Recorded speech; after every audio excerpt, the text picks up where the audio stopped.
하나님께 나가도록 하겠습니다. 찬양하라 내 영혼아,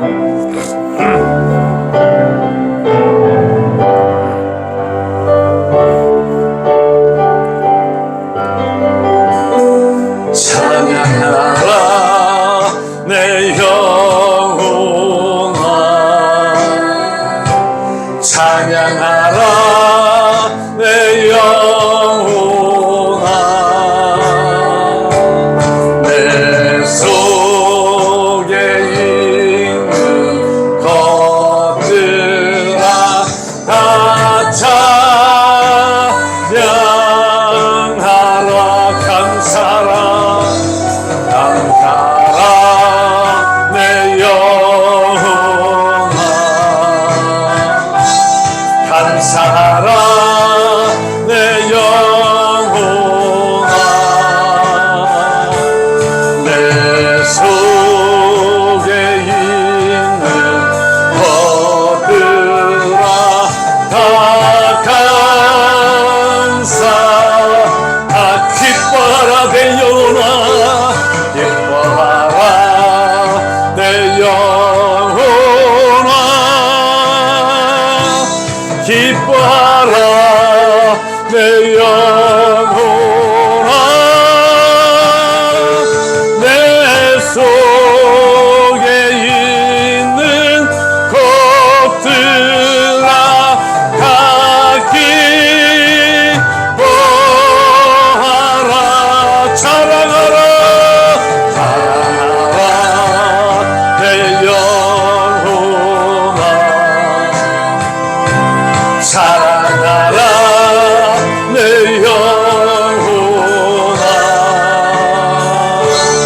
내 속에 있는 것들아 다 찬양하. 송축하라 내 영혼아, 송축하라 내 영혼아, 송축하라 내 영혼아,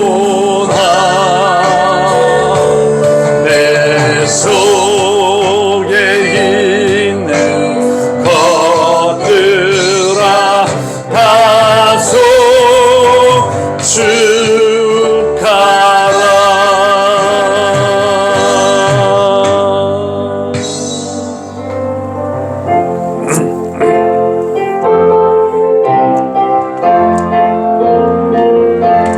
내게 같은 평화, 내게 같은 평화, 내게 같은 평화 넘치네.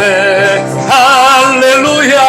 내게 같은 평화, 내게 같은 평화, 내게 같은 평화 넘치. 바다 같은 사랑, 내게 바다 같은 사랑, 내게 바다 같은 사랑, 내게 바다 같은 사랑 넘치네. 할렐루야. 내게 바다 같은 사랑, 내게 바다 같은 사랑, 내게 바다 같은 사랑 넘치네. 내게 생선 기쁨, 내게 생선 기쁨, 내게 생선 기쁨 넘치네. 할렐루야. 내게 생선 기쁨, 내게 생선 기쁨, 내게 생선 기쁨 넘치네. 믿음 소망, 내게 믿음 소망 사랑, 내게 믿음 소망 사랑, 내게 믿음 소망 사랑 넘치네. 할렐루야. 내게 믿음 소망 사랑, 내게 믿음 소망 사랑, 내게 믿음 소망 사랑 넘치. 아브라함 같은 믿음,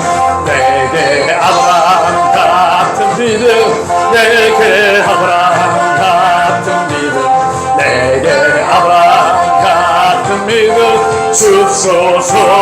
할렐루야. 내게 아브라함 같은 믿음, 내게 아브라함 같은 믿음, 내게 아브라함 같은 믿음, 주소 이삭 같은 순종, 내게 이삭 같은 순종, 내게 이삭 같은 순종, 내게 이삭 같은 순종, 주소서.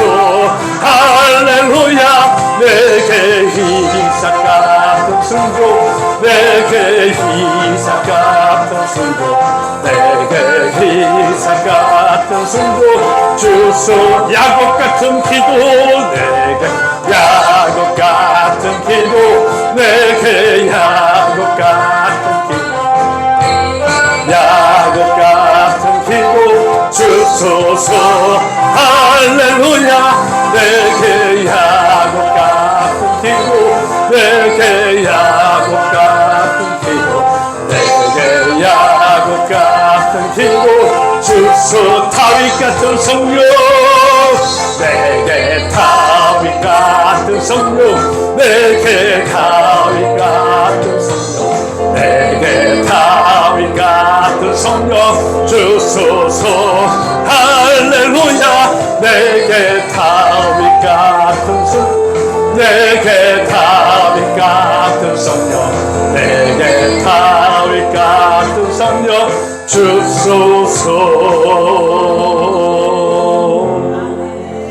할렐루야. 우리 찬양 더 간절히 하면서 고백하며 나가겠습니다. 주만 바라볼지라.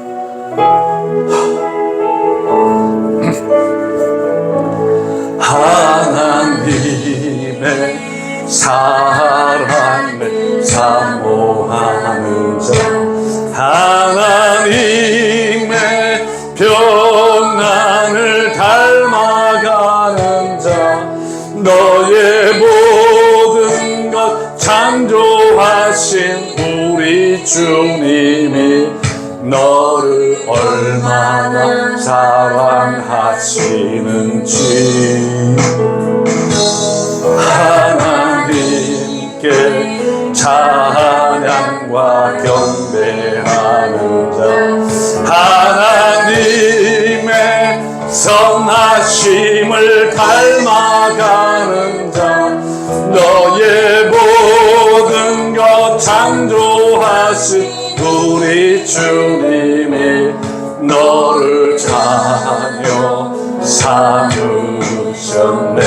하나님 사랑해, 하나님 사랑의 눈으로 너를 어느 때 바라보시, 하나님 인자한 귀로서, 하나님 인자한 귀로서 언제나 너에게 기울이시니, 어두움에 밝은 빛을 비춰주시고 너의 작은 신음에도 응답할, 너는 어느 곳에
비춰주시고 너의 작은 신음에도 응답하시니 어느 곳에 있든지 주를 향하고 주만 바라보 다시 한번 더 고백합니다. 하나님 사랑의 눈으로 하나님 사랑의 눈으로 너를 어느 때나 바라보시고 하나님 인자한 귀로서 언제나 너에게 기울이시니 어둠에 밝은 빛을 비춰주시고 너의 작은 신음에도 응답하시니 너는 어느 곳에 있든지 주를 향하고 주만 바라볼지라 주만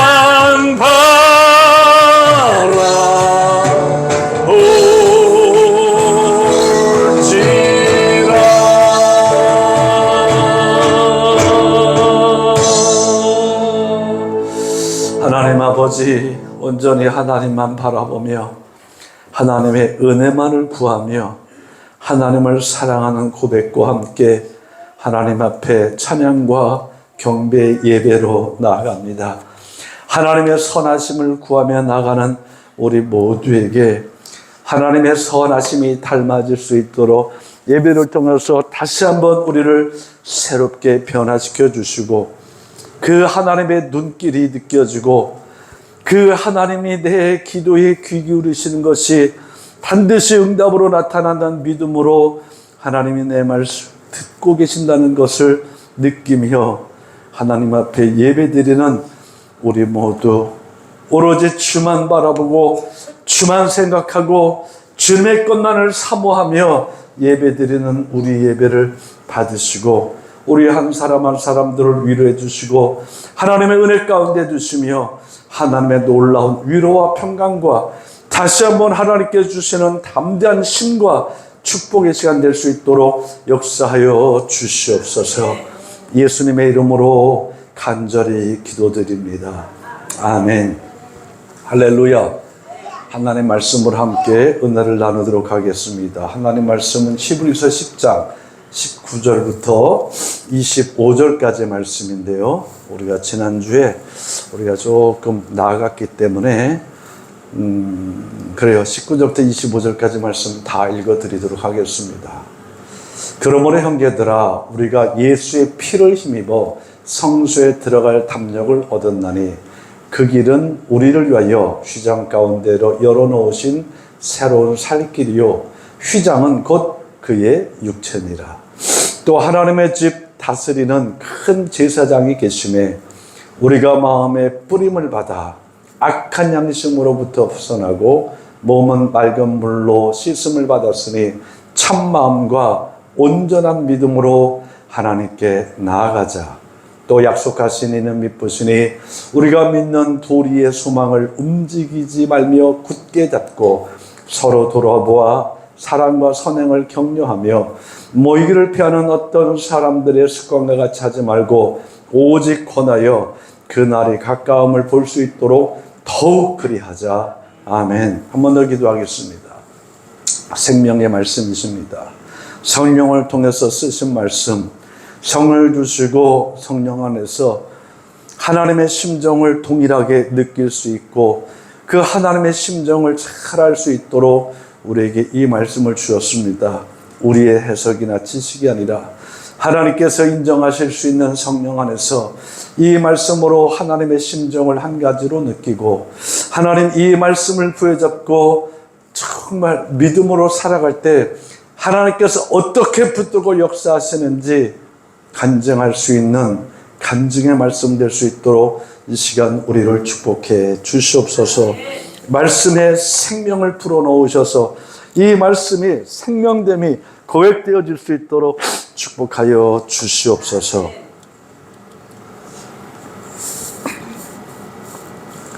예수님의 이름으로 간절히 기도드립니다. 아멘. 할렐루야. 우리 옆 사람하고 축복하겠습니다. 하나님께서 역사하십니다. 하나님께서 응답하십니다. 하나님께서 축복하십니다. 지난주에는 예배에 당신의 목숨을 걸 수 있는 이유에 대해서 우리가 살펴보면서 은혜를 나눴습니다. 오늘은 예배에 당신의 인생을 걸 수 있는 이유라는 말씀을 함께 은혜를 나누도록 하겠습니다. 자, 예배에 내 인생을 걸 수 있어야 합니다.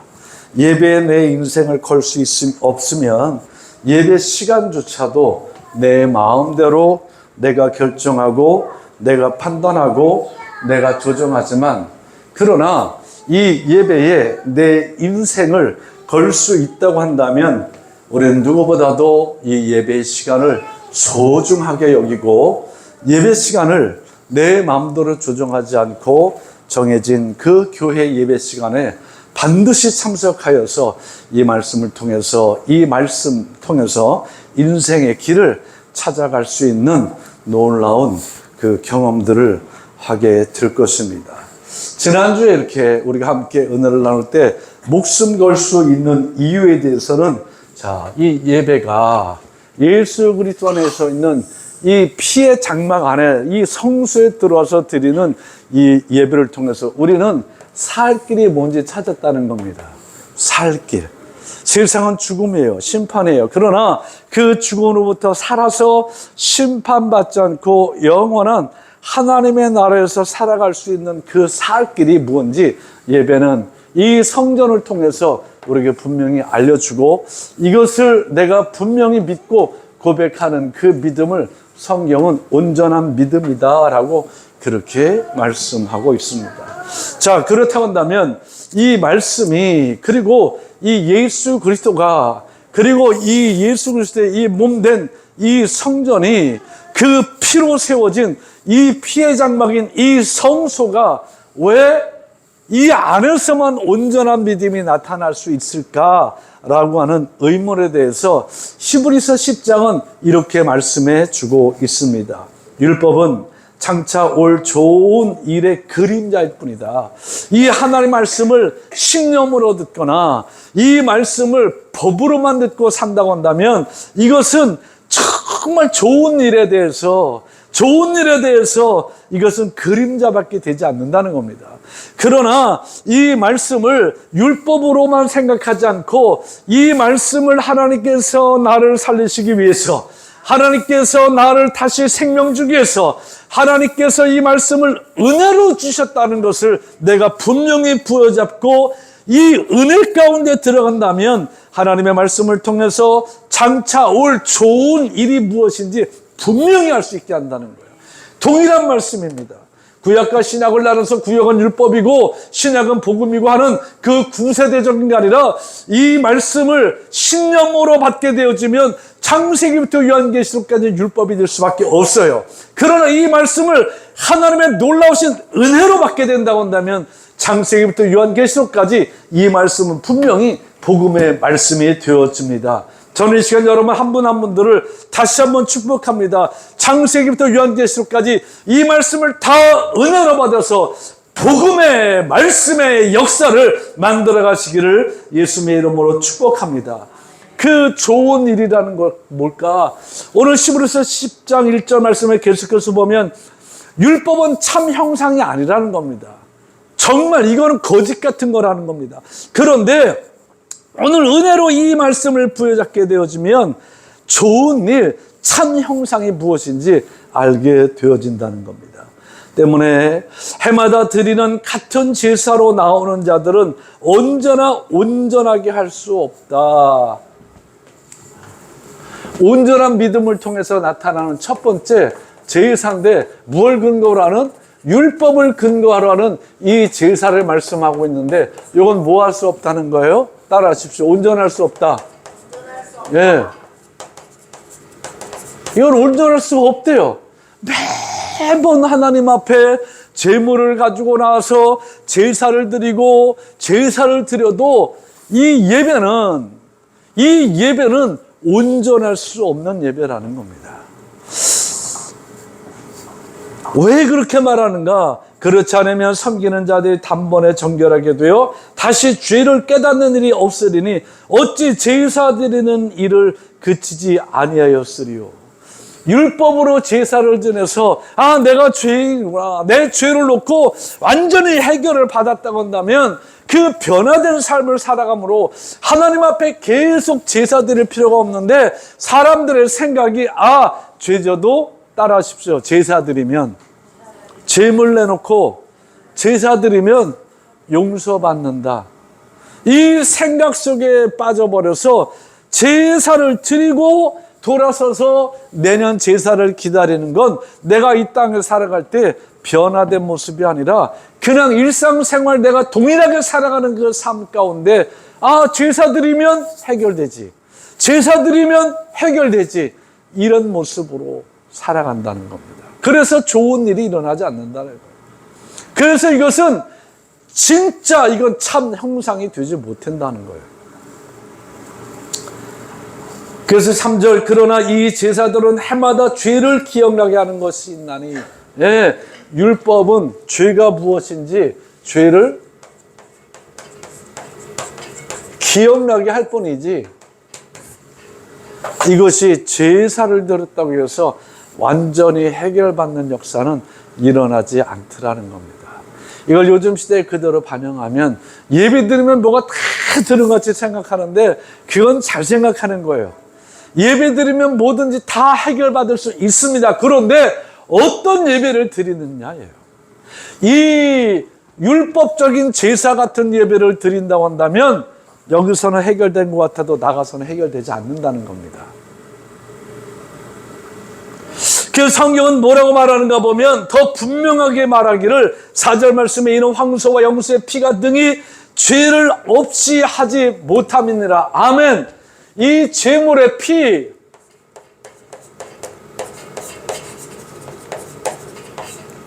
제물의 피, 염소, 이 황소가 죄를 완전히 해결할 수 있다는 겁니까?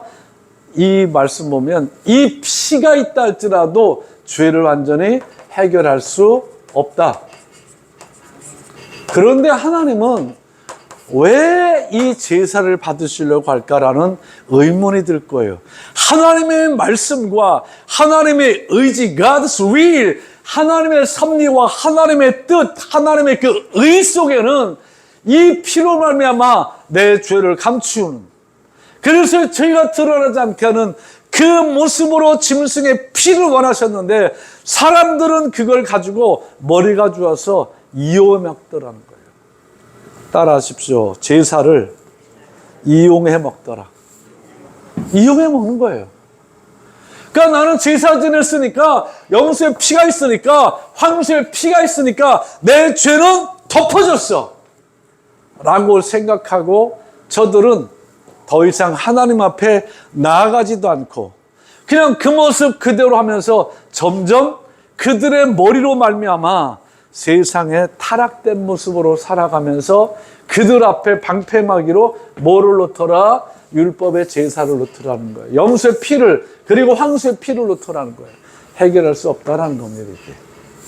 그래서 하나님께서는 이 죄 문제를 이렇게 해서는 더 이상 안 돼 라고 생각하시고 하나님의 의대로, God's will, 하나님의 의지를 그대로 담아서 하나님께서 하신 일이 5절 말씀에 그러므로 주께서 세상에 임하실 때에 이르리니 하나님이 제사와 제물을 원하지 아니하시고 오직 나를 위하여 한 몸을 예비하셨으니, 할렐루야. 이제 하나님은 여기에 국한하지 않으시고 누구를 위하여? 중요합니다. 나를 위하여.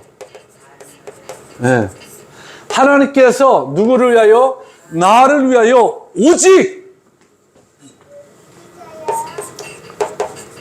한 몸을 뭐 했다는 거예요?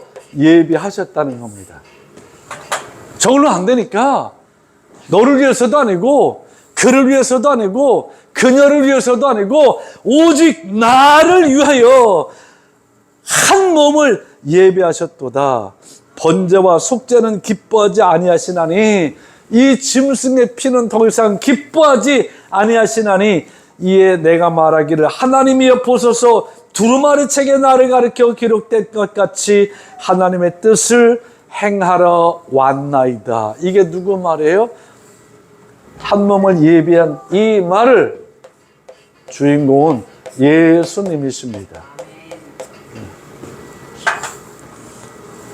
이 땅에 성탄절을 우리가 잘 보냈지만 그분이 오신 것을 축하해야 될 이유는 그분이 태어났기 때문에 축하할 일이 아니라 그분이 내 죄를 완전히 해결하기 위해서 이 땅에 오셨다. 인카네이션, 성육신이란 그 놀라운 말이에요. 이 성육신을 우리말로는 다 표현하기 힘든데 이게 이태리 말이에요. 인카네이션이란 말이 이태리 말인데 이 속에는 참 많은 게 함축되어져 있습니다. 신이 인간이 될 수 없음에도 불구하고 신이 인간이 되어 이 땅에 왔다. 이 말뜻도 있고 그 신이 사람의 몸을 입고 어려운 말이에요. 우리 마음속으로 들어오기 위해서 이 땅에 왔다. 성육신, 인카네이션 여러 가지 뜻이 있어요. 그렇게 해서 하나님의 뜻을 행하려 나를 위해서 이 모든 죄수의 문제를 해결하려고 단번에 해결하려고 이 땅에 오셨다.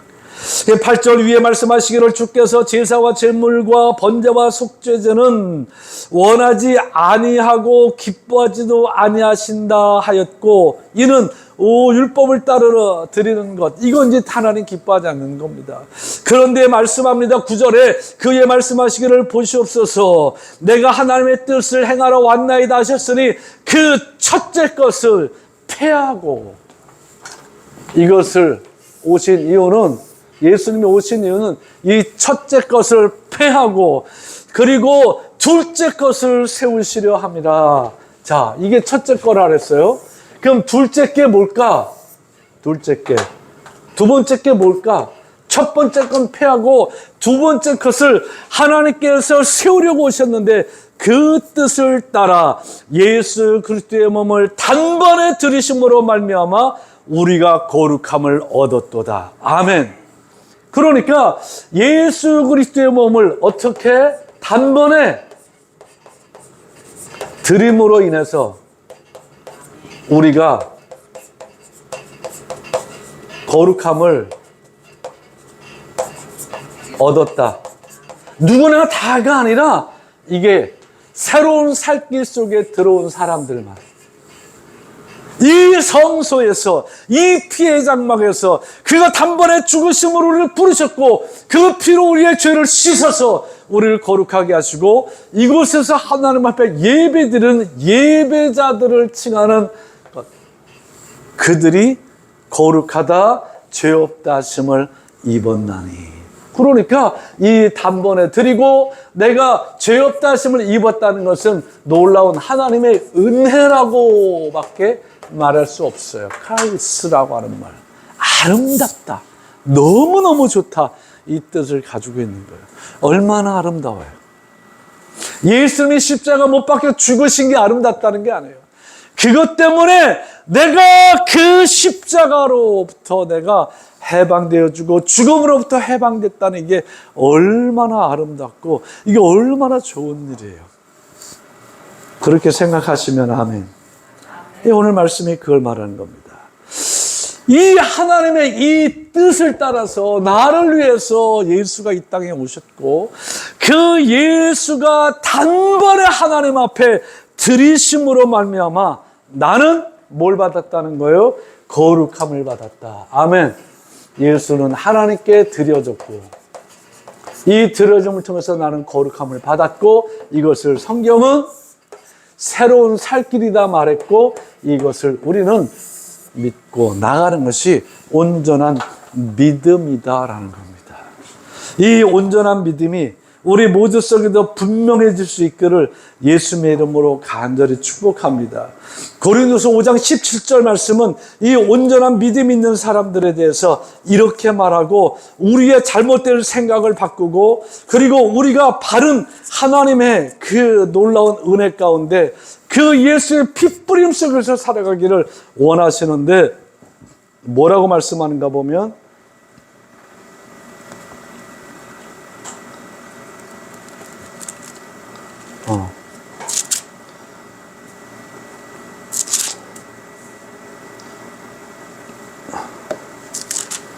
네, 고린도후서 5장 17절 말씀 찾아주시기 바랍니다. 고린도후서 5장 17절. 뭐라고 말씀하는가 보면, 그런즉 누구든지 그리스도 안에 있으면 새로운 피조물이라, 이전 것은 지나갔으니 보라 새 것이 되었도다. 이렇게 말씀할 수 있는 말씀의 근거는 16절에 우리가 이제부터는 어떤 사람도 육신을 따라 알지 아니하노라. 비록 우리가 그리스도도 육신을 따라왔으나 이제부터는 그같이 알지 아니하노라. 그렇기 때문에 누구든지 이 온전한 새로운 살 길을 잡고 온전한 믿음 속에 들어간 모든 사람들은, 예배드리는 모든 사람들이 아니에요. 저와 여러분 같이 이 시간 하나님의 말씀을 부여잡고 이 말씀을 통해서 내가 정말 내가 인생 가운데 이 예배에 인생을 걸 수 있는 이유를 찾아가는 사람들에게 하나님 말씀하시기를 이렇게 말씀하십니다. 누구든지 그리스도 안에 있으면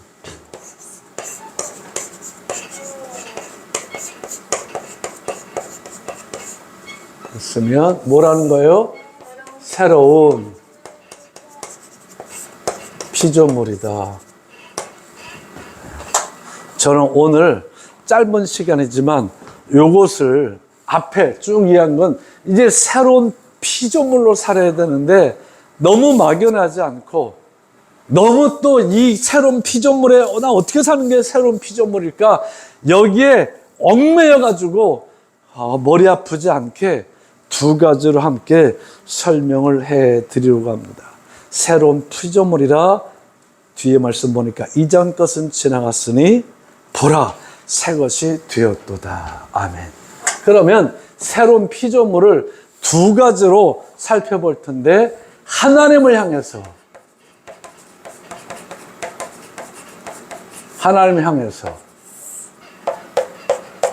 몇 가지 정도는 할까요? 많이 있겠지만 네 가지만 설명하고자 합니다. 하나님을 향해서 나타나는 것, 이 예배로 시작된 온전한 믿음이 나를 새로운 피조물이라고 선언했고, 그리고 새로운 살길로 들어 온전한 믿음을 가지고 살아가는 이 새로운 온전한 믿음이 나를 견인해 간다고 이야기할 수도 있고, 온전한 믿음 가운데서 내 속에 있는 그 온전한 믿음이 사모하는 것들이다라고 말할 수도 있겠죠. 새로운 피조물은 온전한 믿음이 저를 뭐해서 견인해서 이끌고 간단 말입니다. 혹은 사모하는 것.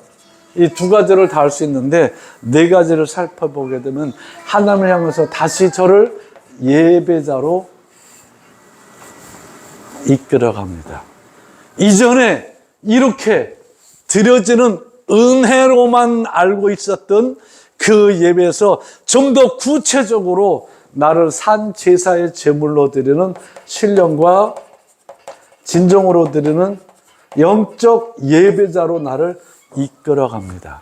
그러니까 이제 이 온전한 믿음, 살길 가운데 온전한 믿음을 가진 우리 새로운 피조물들은 예배 드릴 때마다 이걸 느끼게 한다는 겁니다. 아, 황소가 필요 없구나.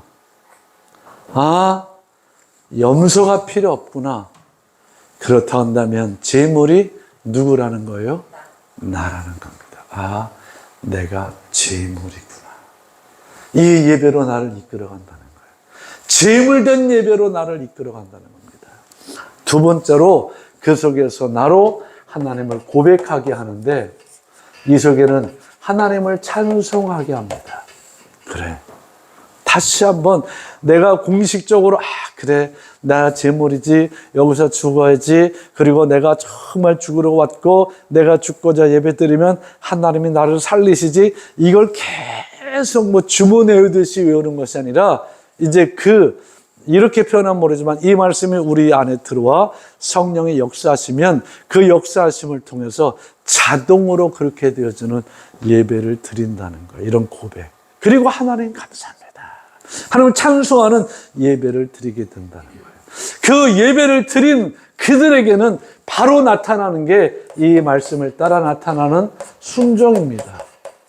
이 순종이 하나님을 향해서 나타나게 되는 거예요. 이 순종이 하나님에 대해서 나타나게 된다 하면 저들은 반드시 기도합니다. 근데 이게 어떻게 보면 단계적이에요. 이게 한꺼번에 왔다 갔다 막 하기는 뭐해도 가만히 보면 또 단계적인데 순종과 예배를 드리는 그 죄물된 모습으로 드리는 예배자가 하나님을 찬송하고 그 찬송 속에서 그래 순종할 수 있고 그 순종 속에서 기도할 수 있게 되어지는데 여러분 우리 가나 가족들 한 분 한 분들을 그리고 이 영상을 보시는 모든 분들 한 분 한 분들을 예수님의 이름으로 축복합니다. 선택하지 마세요.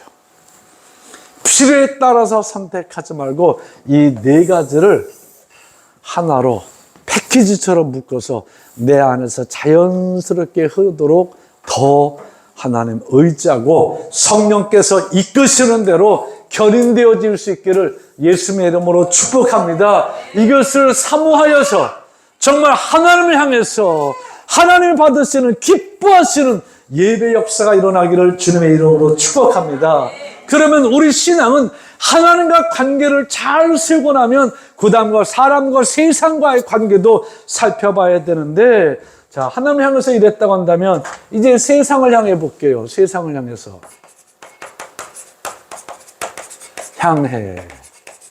또 사람을 향해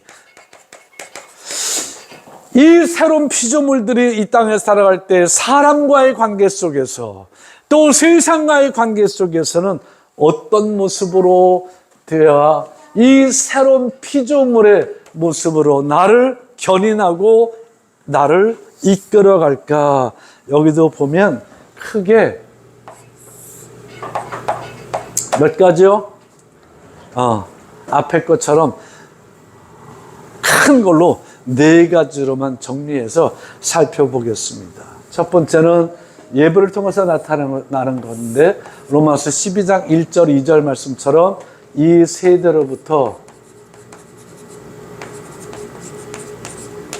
변화되는 겁니다. 너는 이 세대를 본받지 말고 오직 마음을 새롭게 함으로 변화받아. 아멘. 이 세대로부터 자꾸 내가 변화받는 거예요. 사람을 향해서도 변화받고 세상을 향해서도 변화받고. 여러분 성경에 보면 많은 이 변화에 대해서 예화들이 많죠. 아버지가 두 아들을 불러놓고 이야기합니다. 우리 포도원에 일할 사람이 부족하다. 아버지가 좀 저 멀리 갔다 와야 되니 너희들은 이 포도원에서 일손이 부족하니 같이 좀 열심히 일을 해다오. 그래서 큰아들이 말합니다. 예, 알았습니다. 걱정하지 마세요. 다녀오세요. 근데 둘째 아들은 아버지 나 오늘은 안 되는데요. 오늘은 제가 친구들하고 약속이 있는데요. 근데 아버지는 거기서 더 이상 말하지 않고 먼 길로 갔어요. 큰아들이 아침부터 언제까지 일하다가 어디로 갔는지 모르지만 저녁 되어 보니까 큰아들은 포도원에 없었다는 겁니다. 오늘 일 못한다고 한 그 둘째 아들은 포도원에 와서 일을 하더라는 겁니다. 그 둘째 아들이 친구들하고 얼만큼 놀다가 와서 일을 했는지 아니면 마음을 바꾸고 친구들하고 노는 것을 뒤로 하고 계속 일을 했는지 그건 몰라요. 성경은 그 둘째 아들이 믿음의 모습이라는 겁니다. 변화의 모습이라는 겁니다. 그렇다고 한다면 참 우리처럼 약삭빠르게 머리 싸가지고 그래 시큰 놀다가 아버지가 그랬는데 그래도 시간 보니까 아버지가 오실 때가 된 것 같아. 그러니까 와서 일하는 척이라도 해야지. 그리고 와서 이렇게 일하지는 않았을 거예요. 왜냐하면 와서 잠깐 일하는 사람과 아침부터 일하는 사람은 벌써 보면 달라요.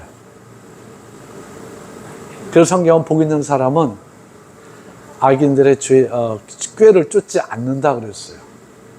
변화합니다. 여러분이 여기에 잘 편승해서 이걸 가지고 편승하라는 게 아니라 변화받으는 거예요.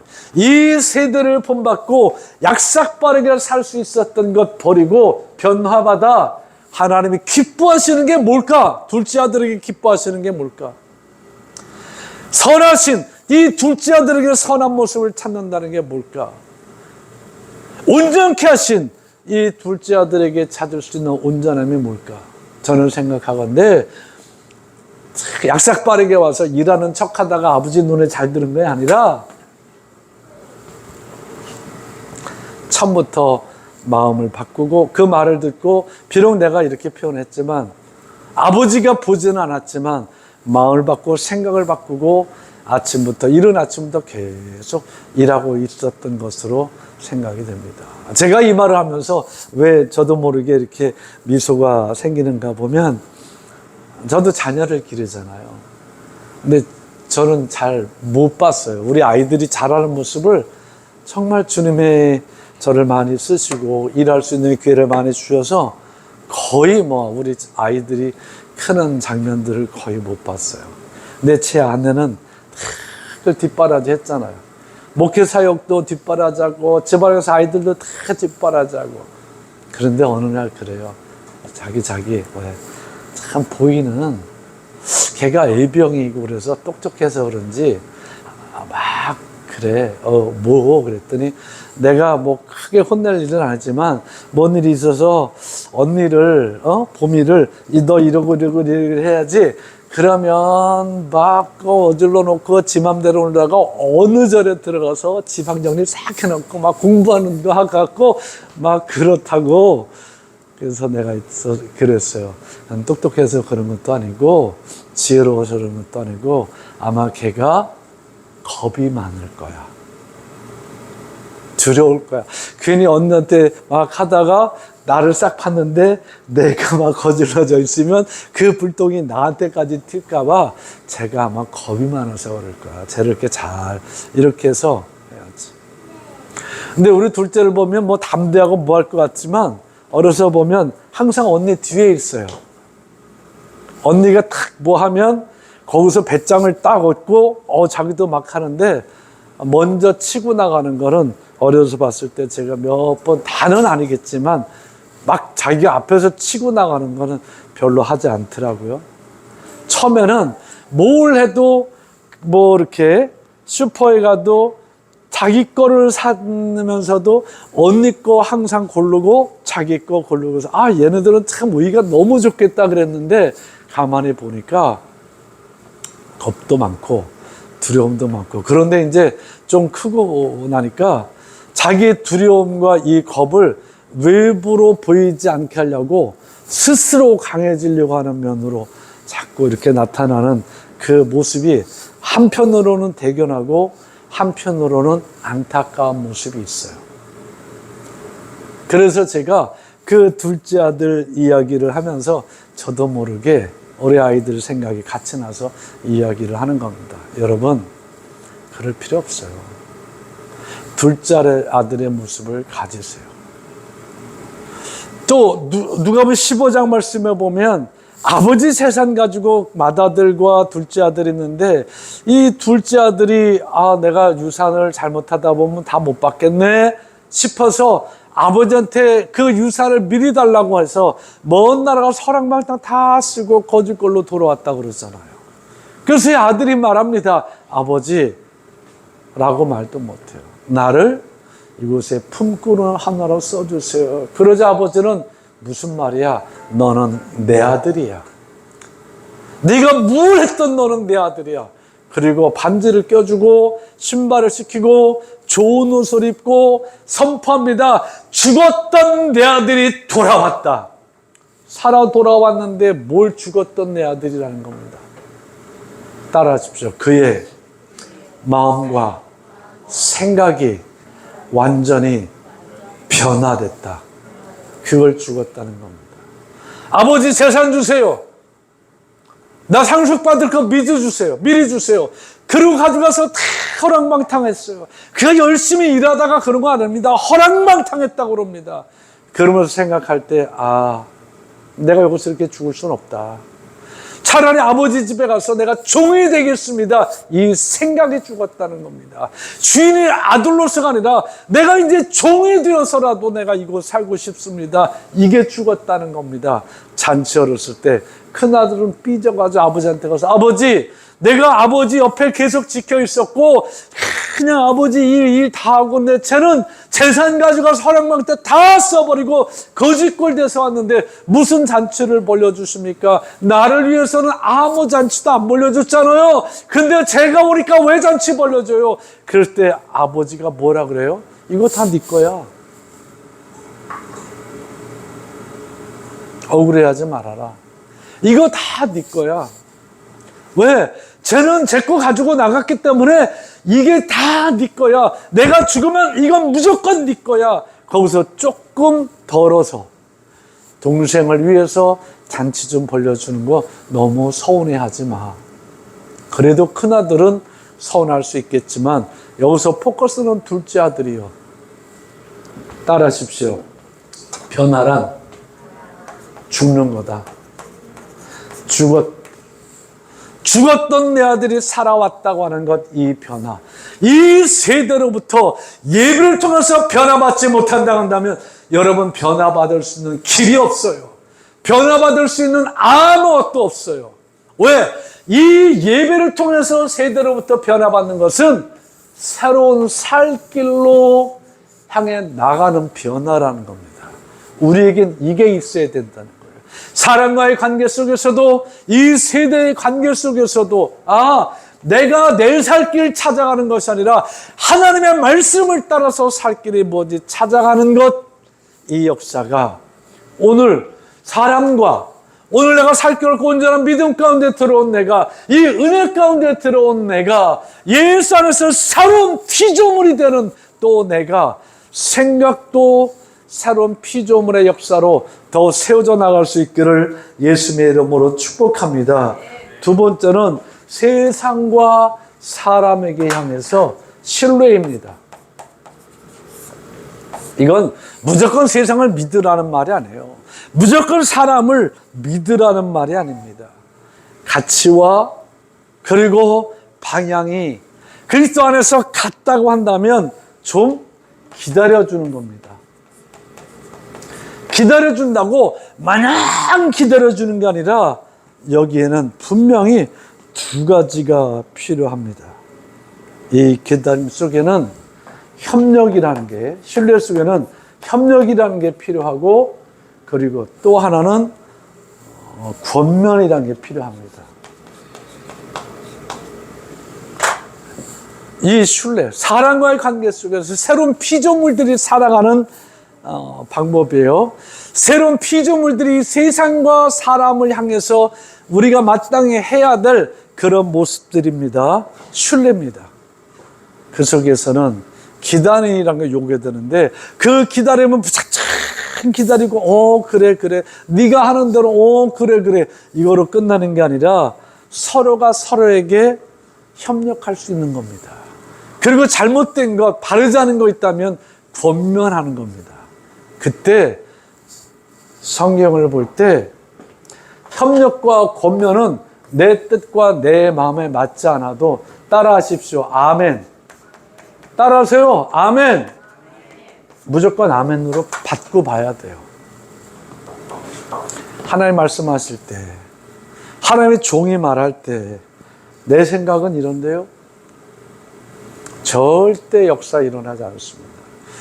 우리 피해 장목 속에서 어떤 일을 한다 할지라도 이 강단에서 목사님이 무엇을 말할 때 아니 목사님은 아닌데요. 내 생각은 이런데요. 그거 잘못됐는데요. 왜 목사님 그렇게 하십니까? 이 교회는 차라리 문 닫는 게 나아요.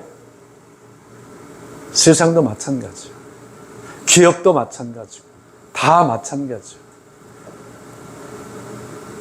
기업이고 세상 속에 들어가면 평등하다고 말하지만 다 수직적인 관계일 수밖에 없어요. 수직 속에서 최대한의 서로 존중하는 평등을 한번 찾아보자는 겁니다. 평등을.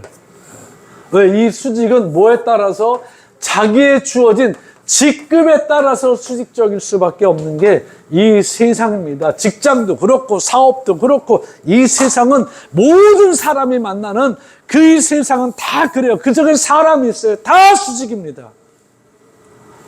이걸 월권하려고 할 때 반드시 문제 생깁니다. 직급이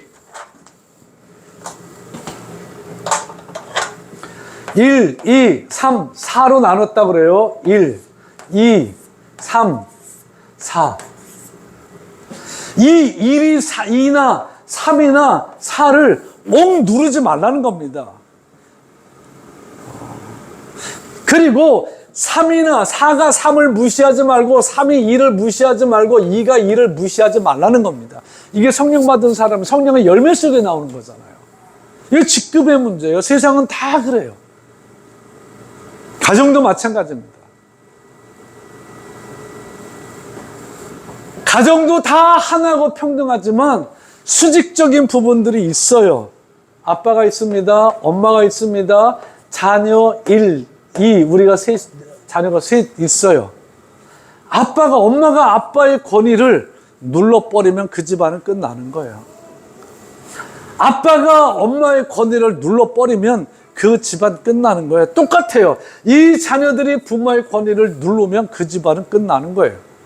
마찬가지로 이 부모라고 해서 자녀의 어떤 기본적인 그리고 그 자녀에 대해서 권위를 눌러버리면 그 가정은 끝나는 거예요. 왜 그럴까?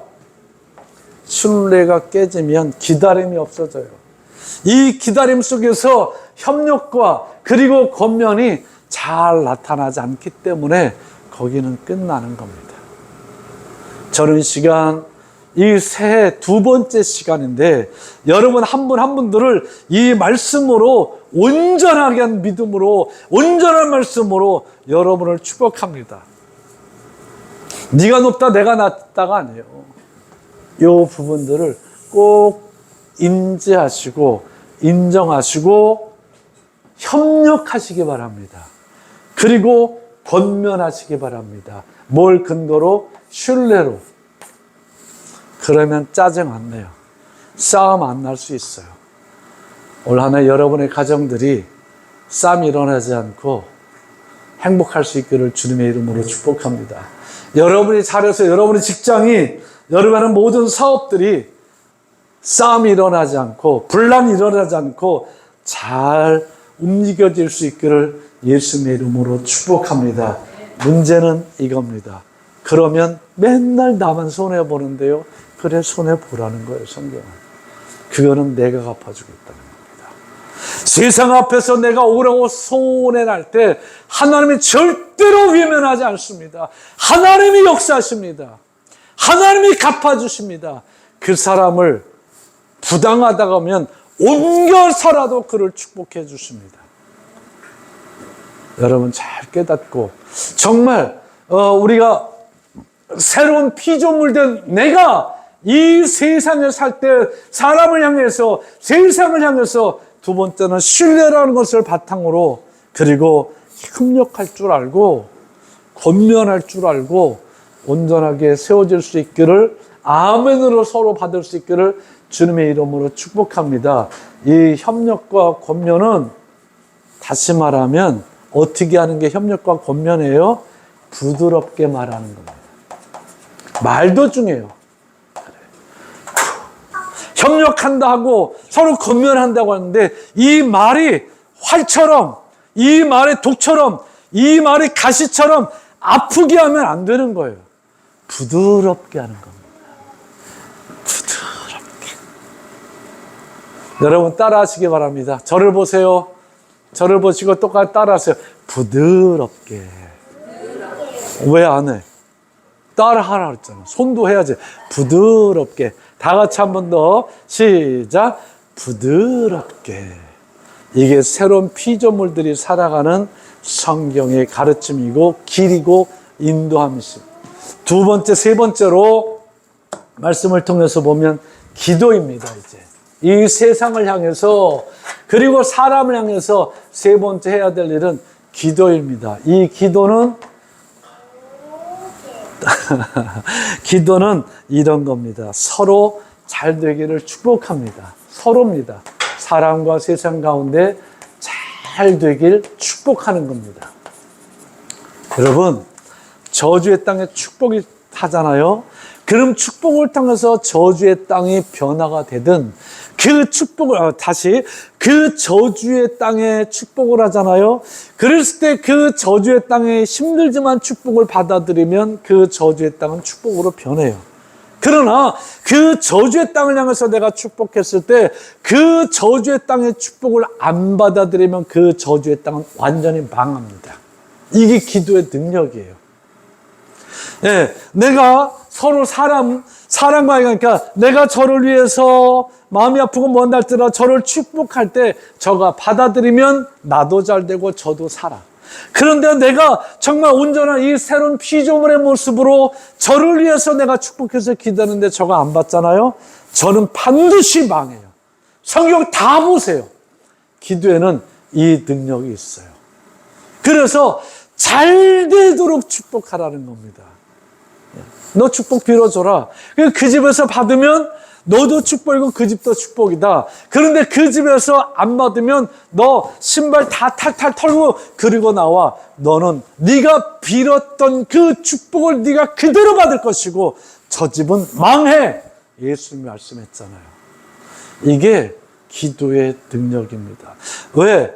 우리는 세상 사람이 아니에요. 우리는 살 길을 찾은 사람이고 그래서 그 온전한 믿음이 뭔지 아는 사람이고 온전한 믿음 속에서 새로운 피조물이 된 자들이기 때문에 여러분 말에 축복이 넘치기를 바랍니다.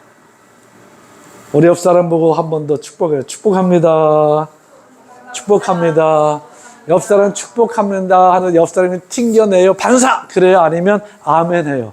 내가 보니까 아무도 아멘 안 하는 것 같아요. 서로가 서로에서. 다시 한번 축복합니다. 아멘. 축복합니다. 아멘. 어디서 그래? 축복합니다. 아멘. 축복합니다. 아멘. 이제 저기 가 있다가 조금 있다 나오세요. 이제 가서 자리 앉고. 네. 잘 알아듣네. 어디서 그래? 그랬더니 아주 후닥닥 나타나네. 마지막 세 번째, 새로운 피조물들에게 있어서 나타나는 사람을 향해 세상을 향해 나타나는 게 전도예요. 이건 뭐 괜히 뭐 하는 얘기 아니라 이건 마땅한 거예요. 새 생명. 새 생명을 얻기 위해 담대함이 나타납니다. 담대함이. 네. 새 생명을 얻기 위해서. 올해 23년 한 해 우리 교회 속에 이 담대한 전도의 능력들이 나타날 수 있기를 예수님의 이름으로 축복합니다. 제가 알기에는 조만간 잃어버린 그 이삭들이죠. 우리 교회에서 이런 이유로 저런 이유로 또 여러 가지 뭐 좋든 싫든 교회를 떠났던 몇몇 분들이 다시 돌아올 거예요. 저하고 개인적으로 서로 이렇게 통화도 하고 해서 그들 나는 이제 오늘이라도 빨리 왔으면 좋겠는데 나름 디데이를 잡고 있는 것 같은데 너무 오래 걸리지 않을 겁니다. 하나님께서 역사하십니다. 예, 이게 새로운 피조물들이 살아가는 겁니다. 사람을 향해서 세상을 향해서 우리는 이 두 바퀴를 같이 잘 굴려야 돼. 이것만 잘한다고 하나님이 기뻐하시는 것도 아니에요. 이 세상 여기만 잘한다고 기뻐하는 것도 아니에요. 여기 한 축이 있어서 기차 바퀴가 차 바퀴가 한 축에서 똑같이 가는 것처럼 한쪽이 막 가는데 한쪽이 끽 쓰면 차는 뱅뱅뱅뱅 돌 수 있어 봐. 기차는 탈선할 수밖에 없어요. 올 한 해 여러분 신앙이 이거 두 개를 같이 잘 돌려서 여러분에게 나타난 이 새로운 피조물의 삶을 살아가는 능력들이 여러분에서 기쁨이 되고 여러분에게 더욱더 감사가 되어지고 여러분에게 더욱더 간증거리가 될 수 있는 귀한 삶의 역사들로 나타날 수 있기를 예수님의 이름으로 축복합니다. 그래서 내가 예배가 내 인생을 걸 수 있는 이유가 되게 하십시오. 예배를 통해서 이 역사들이 나타난다고 한다면 여러분은 하나님 앞에 놀라운 칭찬과 축복과 하나님께서 주시는 위로와 평강과 그리고 범사의 잘됨과 강건함의 주인공이 되신 줄 믿습니다. 그 역사는 하나님이 일으키십니다. 말씀을 따라 반드시 일으키셨고 일으키실 것이고 일으키십니다. 그 역사의 주인공 되기를 예수님의 이름으로 축복합니다. 기도하겠습니다. 하나님 아버지 감사합니다. 예배에 당신의 목숨을 걸 수 있는 이유가 있다고 한다면 예배에 당신의 인생을 걸 수 있는 이유도 있습니다. 오늘 히브리서 10장 19절부터 25절 그리고 10장 1절부터 9절 말씀까지 15절 말씀까지 하나씩 살펴보면서 함께 은혜 나눴는데 내가 새로운 피조물인 사실을 다시 한번 온전히 부여잡고 새로운 피조물답게 하나님 앞에서 하나님을 향해서 살아갈 것과 사람과 세상 앞에서 살아갈 것 이 두 가지 어떤 것도 간과하지 않고 예배를 통해서 회복되고 산자들이 살아갈 수 있는 삶의 능력들이 말씀을 따라 나타날 수 있도록 하는 역사하시고 이 말씀이 자꾸 기억나고 생각나게 하셔서 특별히 하나님과의 관계는 잘 되되 사람과 세상의 관계가 무너지지 않고 다시 온전한 모습으로 하나님을 향한 모습만큼 세워져 갈 수 있도록 축복하여 주시옵소서. 예수님의 이름으로 간절히 축복하여 기도합니다. 아멘.